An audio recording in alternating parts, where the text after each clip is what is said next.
All right, welcome to the unauthorized recap of the 2015 Sinquefield Cup.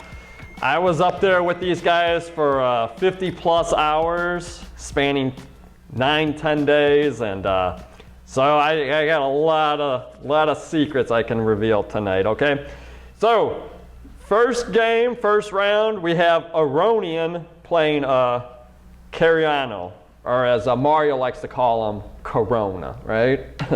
Yeah, all right. So Aronian starts out with the D pawn. And yeah, Corona plays E6, not recommended. Knight F3. So now White's got a really good setup with his knights, while Black is kind of boxed in here. Bishop E7, Bishop F4. Black gets castled, and now White can play the E pawn, and his bishop is free, hitting C7. So knight out, C5. So what can you tell me about both of Black's bishops in this position? Yeah, they can't even move without getting lost, so not very good.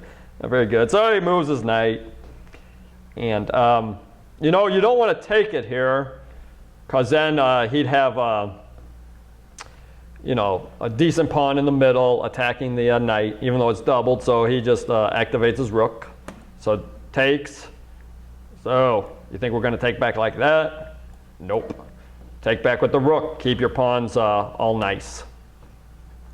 All right, so big moment here. Big moment. All right, so what do you think White should do here? His C6, excellent. And we don't have to worry about this because pawn takes, bishop takes check, pawn takes back, however, queen takes, or even bishop takes. Doesn't matter really. He's going to have, you know, we're going to have 5 pieces as opposed to his 4 pieces, even though he's up a pawn. So we're theoretically tied in the number count, but with the piece count we have 1, 2, 3, 4, 5, and he's only got the 4.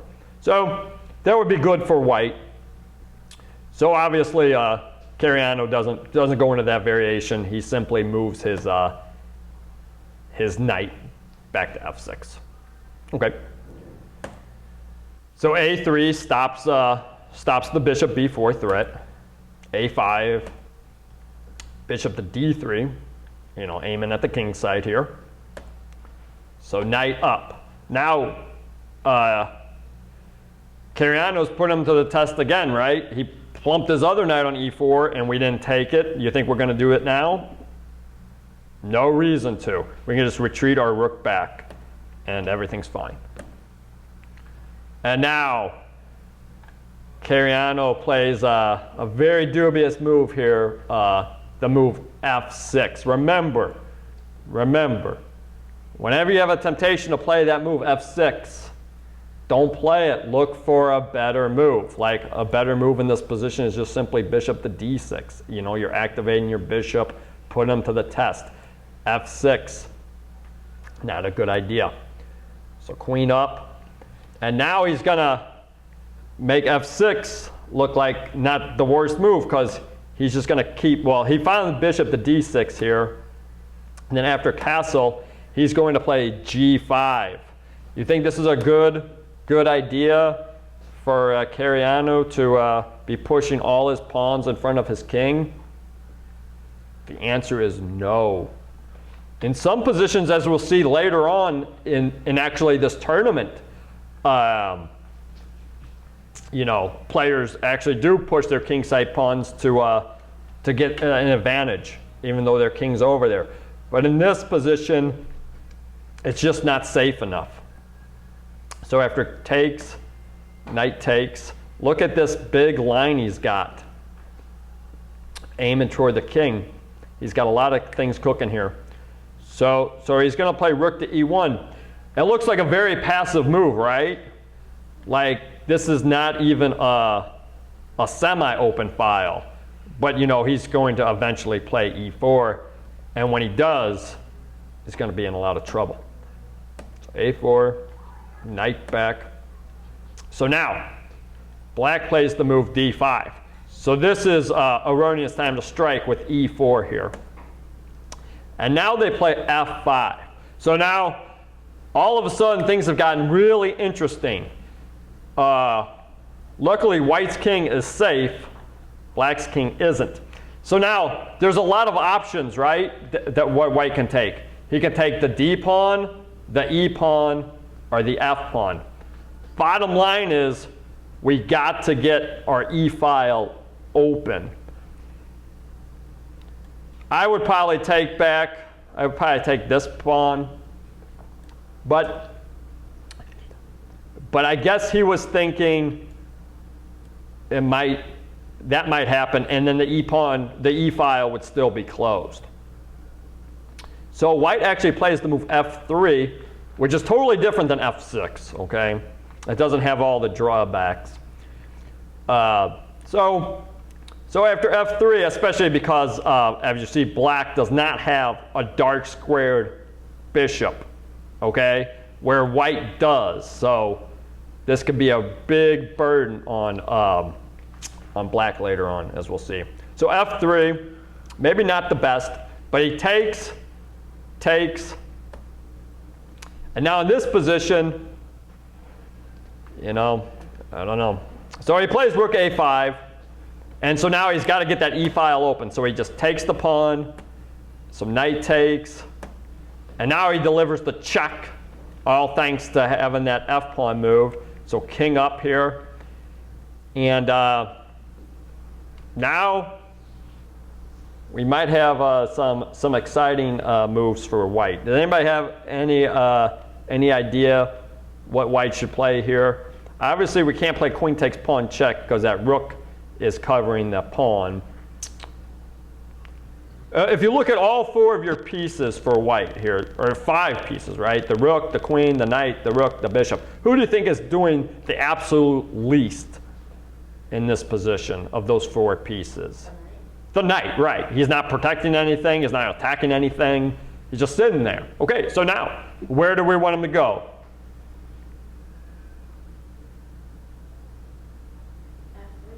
So F3.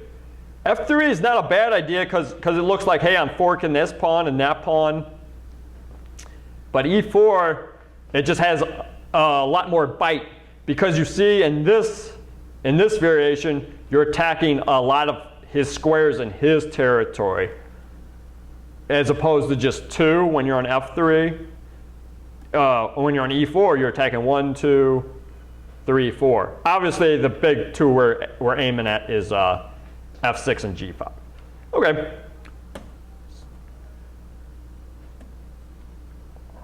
Well, first things first, he plays D5. And now he goes for E4. Okay. Yeah, we couldn't let him take the pawn first. Okay. So knight E4, and now he's got something cooking here. All right. But notice, black gets a fork in now. Okay. So we don't want to lose an exchange. You know, so white needs to come up with a really scary move in this position. A scary move is one that, you know, makes your opponent tremble. You know, it's usually when you're getting one of your power pieces way down in his territory. You know, as close as the king as possible. So the scary move in this position is queen up. So he's like, all right, I'm taking that free rook. So now, take the pawn, threatening a lot. Queen check, you know, we're doing good.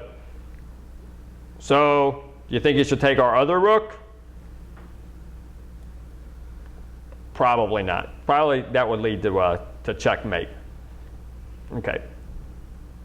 So, instead he plays a defense move. Bishop F5, okay? So our rook's under attack, and this bishop is a major defender, right?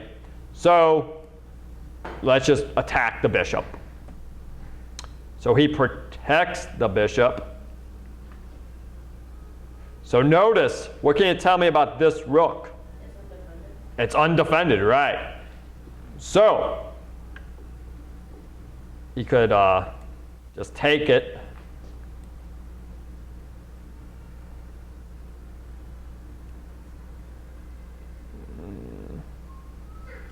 And then we'll get this big check in.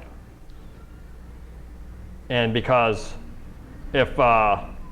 if rook takes the knight, obviously queen will take the queen. So we got a lot of great tactics if we just take the bishop right off the bat. Instead, he plays knight to e6 check, which allows him to play rook takes e6. So now rook takes f5, because if, well, queen takes, we'll take the queen. So now his queen is under attack and his rook is under attack. It's not going very well for him. So he offers a queen trade. So we have two options here for white. Luckily, they're both good. All right. If they weren't both good, we'd be kicking ourselves for not playing rook takes f5 earlier in this position. But luckily, he's okay. So obviously, when black plays queen to g6, what two moves would we want to consider here? Rook g5? Yeah, rook g5. That's probably what I would have played. But instead he takes, queen takes, rook takes, knight up. Notice we can't take the pawn because the rook is on a5. So Aronian's got a great idea. Let's just start pushing. Our pawn is 2 away, right? No reason to keep him 2 away when we can just keep pushing him up. All right, so rook goes back to stop the queen. So now we can take that pawn, and we're right behind the pawn. So things are going better for us. So rook gets right in front of the pawn on the queening square. So Caruana's doing everything he possibly can to stop this pawn from queening at this point. So rook attacks the knight. If we go here, that's not very good, right? Because we'll just pin it, right? So he goes knight up. So he's got 2 attackers now on this pawn, and we only have 1 defender. What could we possibly do here? Bishop attacks the knight, and once again, if he plays knight takes, it's going to be big trouble, right? Because now bishop attacks the rook. He's got to move, and then rook takes, knight check. So he plays knight to d6, once again attacking the queening square again. So I have a feeling he's going to play bishop there. So knight takes the rook. Bishop takes the rook. And now king f6. White plays, if you know the answer, you know, it might not look as miraculous, but when you see it played on the board, you're like, wow, that guy is really good. So what move do you think white plays to stun black? Keep in mind, you know, he's just 1 away from getting a queen. But unfortunately, this bishop is in the way. So if we can maybe do a clearance sacrifice, as we'll actually see in the next game, we got something good going. Does anybody know the move or see the move or want to just shout it out? Bishop to g6. Bishop to g6. Excellent, Keith. Yeah, right. Because the point is, if we take it, we get a queen and we're great. And if we take the pawn, we win the knight. Okay? So either way, white is crushing here. So that was Aronian in game 1 here. So unfortunately,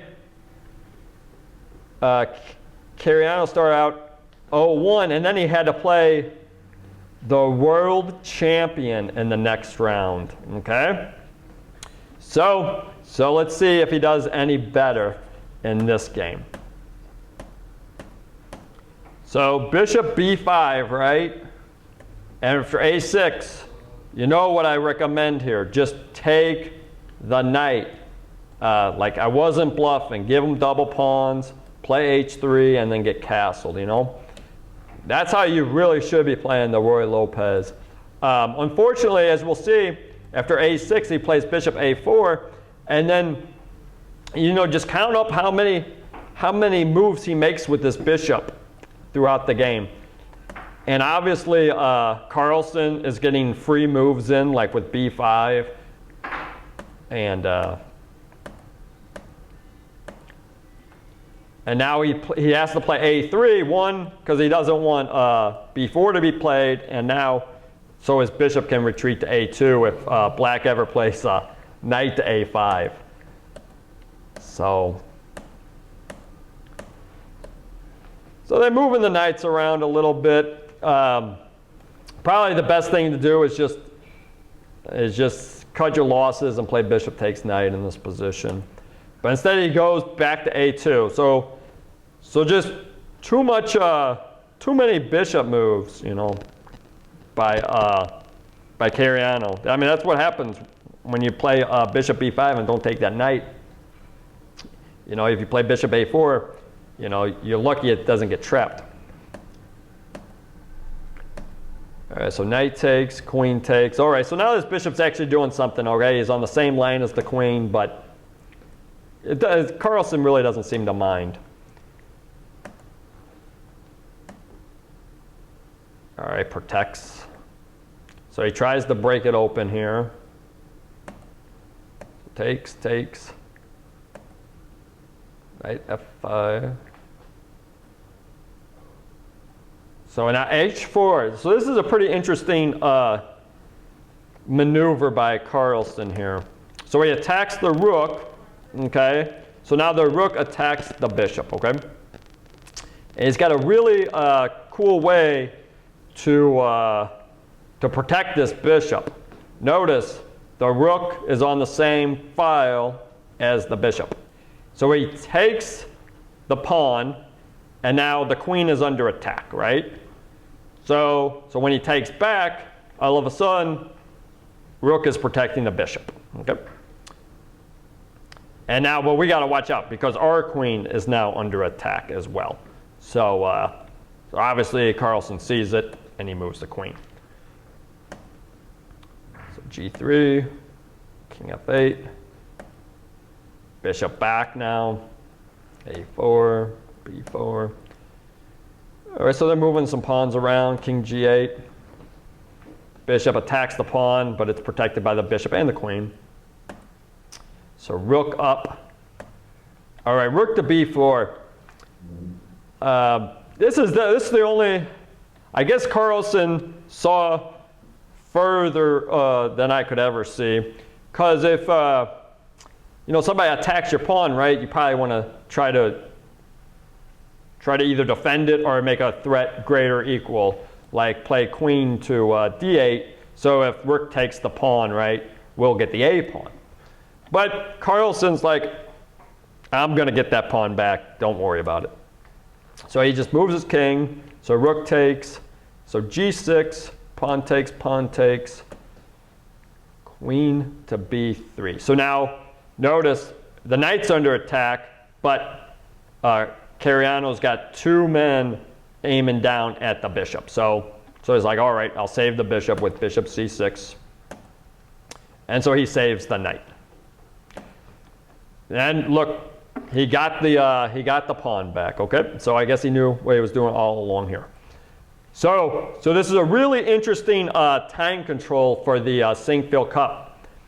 You have 2 hours with no time delay and no increment for your first 40 moves. Once you make the 40th move, then you get an additional hour and 30-second increment. But in this first time control, your time is always running. So it happened in a couple games where these guys got under a minute and they have to make, you know, 5, 6, 8 moves possibly in less than a minute. Some can, some can't. So the time is really on here. So bishop up, so takes, queen up, knight back. And now, another scary move, all right? What's about the only scary move we have in this position?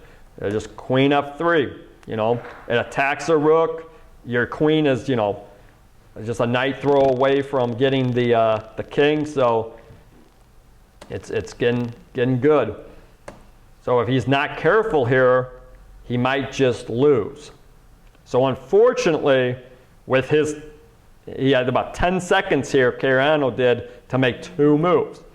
So once rook plays, it looks like a very natural move, okay, right? He just attacked my queen and rook. You know, I can just take it, right? The preferred moves in this position are either queen b3 or queen to a4.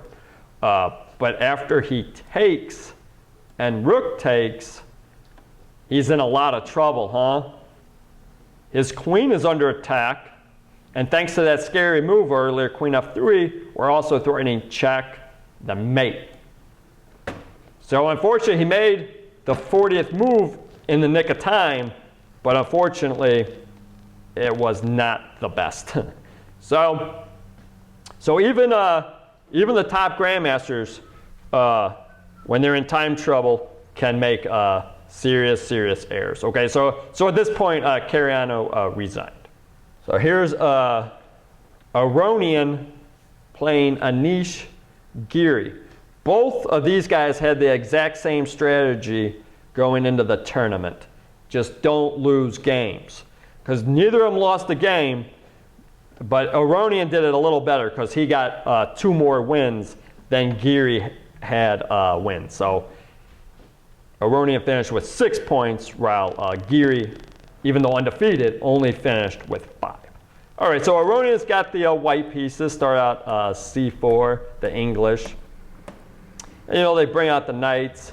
This is a good way for Giri to play. You know, if your opponent's playing a little bit passive and you get d5 in, just do it. So take.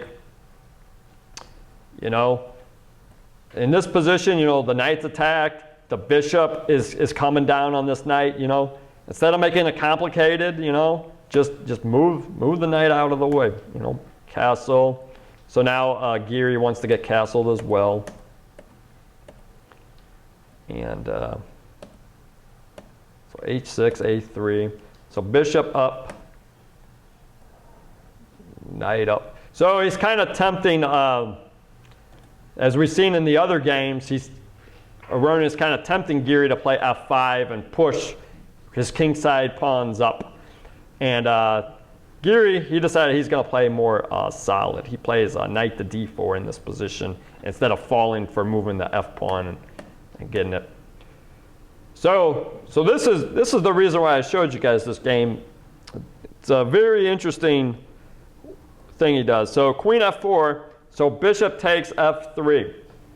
So white obviously has 3 different ways to capture this bishop back. The queen, the bishop, or the pawn. Believe it or not, Aronian chooses the pawns, which, look at what this does. It gives them double pawns, obviously, and it gives them an isolated d-pawn. So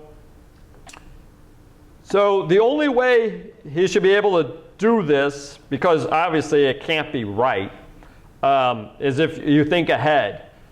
So now, what do you think his plans, his long-term plans might be as white here? Knight f6 check. Maybe, and just bust them open later. That would be nice if we could get it. But that would be a lot of hope chess. We'd have to distract the queen off this this diagonal, and then we'd have to have our queen on the g file, and then we could play knight to f6 because the pawn would be pinned. But the long-term plans, I think Aronian was going for, but I'm no super GM, is I think he's going to take control of the e file eventually, and then play f4, f5. And get it on from there. So let's see if that's actually what happens. All right, so black plays knight d5, attacks the queen. So queen g4. So okay, the g pawn's in the pin. So knight f6 is still not looking like an option because now he's got a knight and a queen defending it. But yeah, you never know. So c6, very good move by Giri. You know, like look, the rook's on the c file and it's not going anywhere. And now this knight, good luck ever getting this knight off of d5. So okay, so f4, okay. So we got to start pushing that pawn. So he's pushing the a pawn, and now white's going to start pushing his pawns. All right, so we saw this tactic again. So Mario, you know, this is a tactic you use a lot, so it's very underestimated, huh? So maybe you play good, huh? So rook c2. All right, knight back to e4 here. Offers the trade. Yeah, I would get rid of that knight too. That knight was pretty good. So bishop takes. So queen attacks the rook. Notice it is defended by the queen though, but just because it's only defended by one person doesn't mean it's very safe. Okay, so rook to e1, threatening of course to play rook takes, and then queen takes the rook.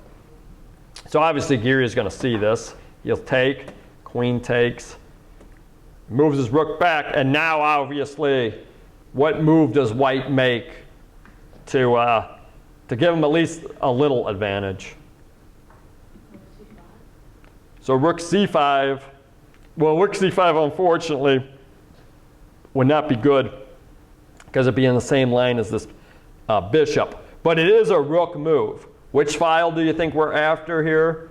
Do we want to play control the c file or the e file? So now plan one for Aronian is working, okay? He's got the e file now. Well, I thought that's what he would play. But first he plays queen to e4. All right. Maybe he wants his queen up in front there. All right. So, all right. I mean, he should know better than me what he wants. Yeah, I mean, you'd rather have your queen centralized on e4 than on e1. So I agree. All right, so queen c5, bishop. So now he's getting f5, and all right, so now Aronian really goes for it here. He just goes for f6, just trying to bust them open. So he might as well take. And the queen up. Queen attacks the queen. Obviously, he doesn't want to trade. All right, so now, if Aronian would have played bishop e4 in this game, what is the only move, and we only have one move, to prevent an inevitable checkmate? Bishop, what, e7? Bishop e7, unfortunately, leads to a checkmate. Checkmate.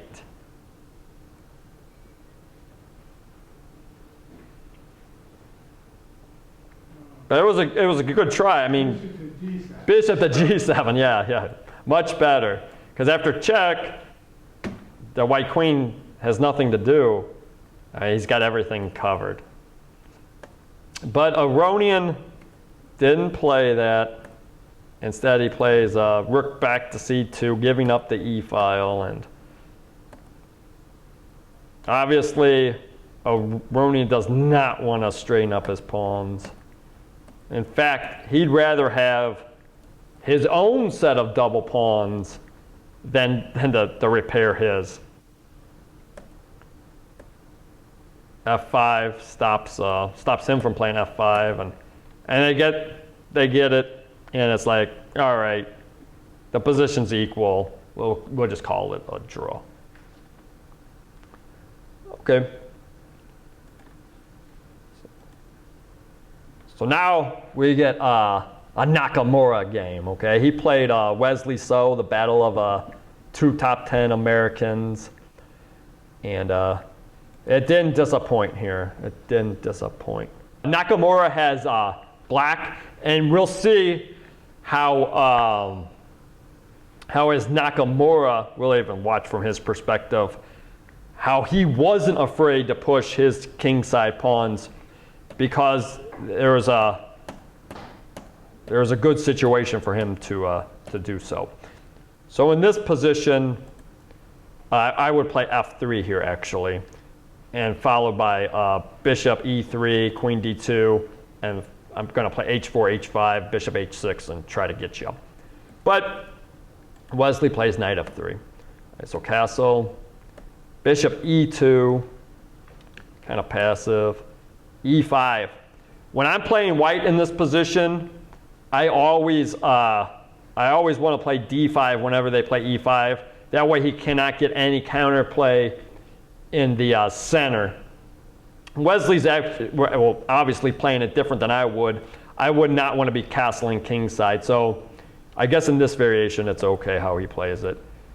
So white gets castled, and knight c6 almost invites d5. And Nakamura actually likes this because white is castled on the same side, the king side, as Wesley is. So they're castled on the same side. The center is, nothing's going to happen in the center, or it's going to take him a long time to gain a counterplay. So now Nakamura's like, yeah, I'm gonna start getting my my pawns up there. Now bishop e3, once again, they're just inviting people to attack them.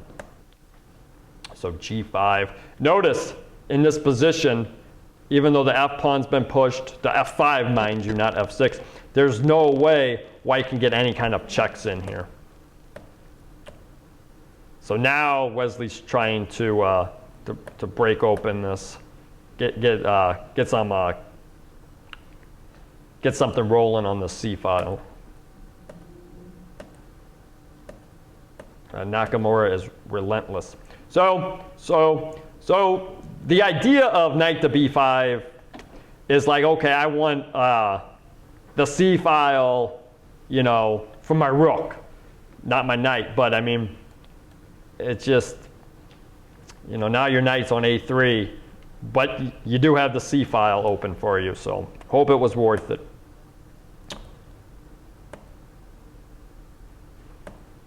All right, so now Wesley's got everybody on the c file. So if he can, you know, maintain this attack over here, like not let it get too far, the c file should do something. So he attacks the rook. Rook moves, obviously. Now bishop moves to h6. What is on the same diagonal as this bishop here? The rook. Excellent. So now Nakamura's going to use a clearance sacrifice here to get him. So h4, voluntarily removing the defender of g4. Wesley can't resist. He can't resist. So now Nakamura just goes for it. Boom. So now the rook's attacked. As a pawn takes. And Nakamura's like, I don't even want your rook, buddy. I want your king. And so now knight takes e4. Because if f takes e4, we're just going to check them. And then this, we don't want your rook. We'll play bishop e3, and white's just crushed. There's no way you're going to withstand all the checkmates. So Wesley doesn't take. He moves his rook off of the c1. So now he's just going to keep taking stuff. So rook takes f3. Just go for it.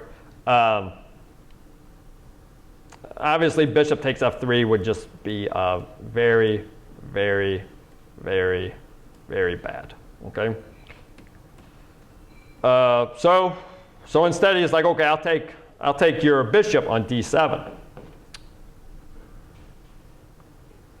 So rook check. Obviously, if bishop takes, queen takes mate. So king g2.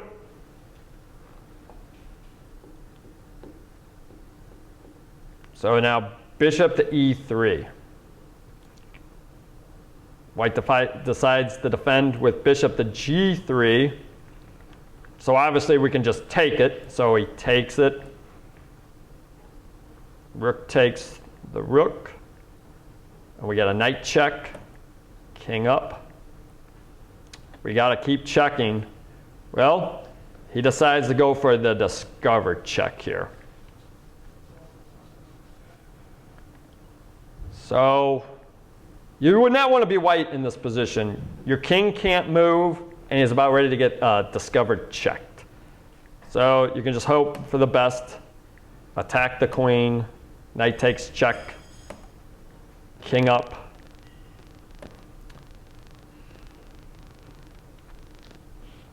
Knight to there. Interesting.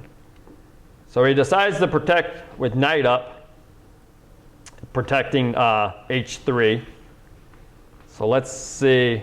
We could just take it though. Instead he wants to give another check. That is a good idea. Because now after king here, who do you think we're going to get involved with some checks now?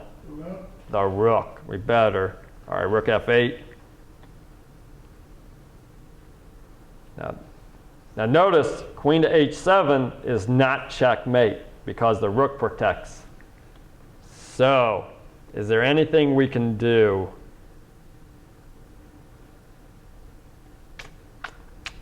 Luckily, Nakamura, notice how in this end here, you know, there was a lot of checks, but also a lot of just waiting moves, you know. So Nakamura's got one more waiting move before he delivers the fatal blow. Maybe not. Maybe he just went for the fatal blow. Rook f6. So king takes. Well, don't even worry about what I was thinking. Okay, so king takes. Knight e4. He's got one more move here. Or he's got three moves he can do. I don't think any of them are any good though. And now I finally see the checkmate. Hopefully everybody at home can see the checkmate here. Notice this king, he's about ready to get checkmated here on c8. So you better find a checkmate really quick or else queen to c8 checkmate's coming.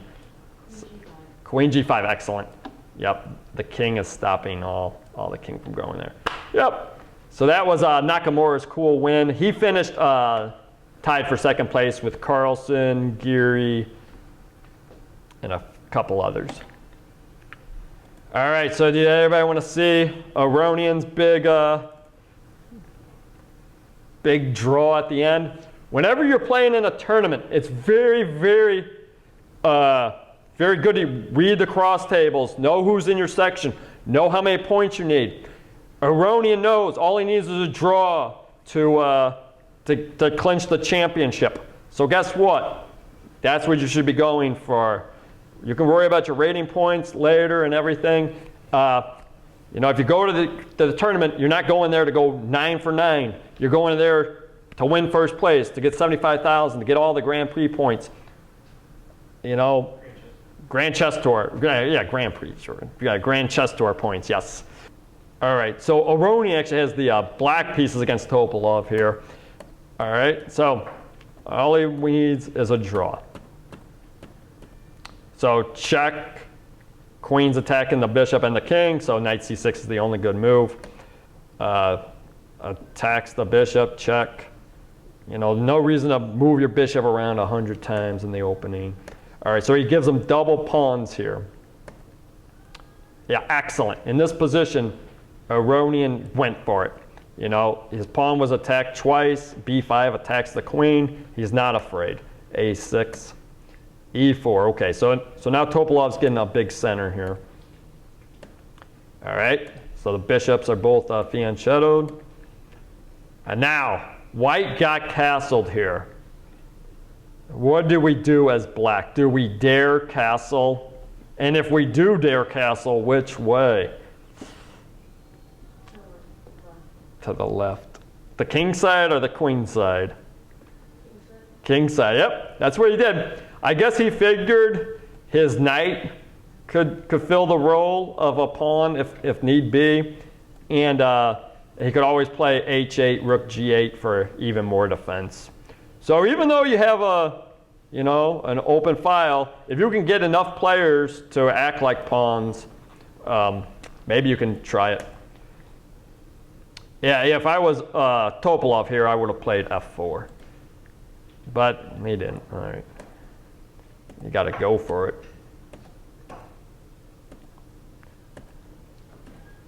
All right. Once again, the b pawn was attacked, and they decided to just do their own thing here. So now Aronian is down a pawn, but I think he thinks he's going to get it back because he removes the defender of d4 here. So bishop takes, and now after takes, queen up. And now Aronian has a moment of truth. You play d3, or do you just take the pawn? So he chooses, I think probably because all he needed was a draw, is just to eliminate any kind of pawns on white side here and just get that advantage. And now Topalov realizes, shoot, I mean, I'm facing two pawns over here. I'm just going to go for, he's actually going to go for the draw, believe it or not. Rook takes knight. Aronian tries to play, remove the defender here. Rook takes check, hoping that he'll take back with the queen. Obviously, Topalov's not going to fall for that. And so once he'll gladly take that and check, and they'll just check each other. Obviously, if the position arises 3 times on the board, whether in a row or not, in this case it would be in a row, the game is a draw. And that's how Aronian became $75,000 richer. All right, so that was the Sinquefield Cup. It was a lot of fun.